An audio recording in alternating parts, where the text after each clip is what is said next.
Hi guys, today in this video I'm going to show you how to link Instagram with TikTok. So the first step you simply need to do is to open TikTok application.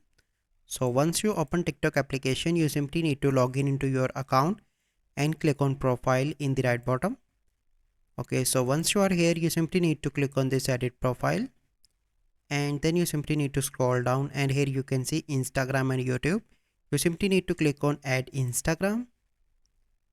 Wait for a few seconds. Now this screen will pop up and here you need to add your Instagram account login details. So I'm going to select this one and click on login.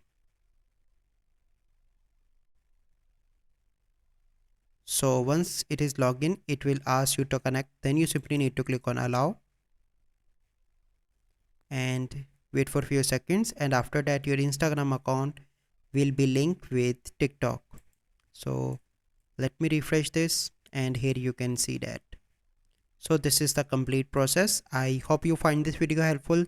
If you find this video helpful, must like this video, subscribe to our YouTube channel for future videos. We'll see you in the next video. Thank you. Have a good day.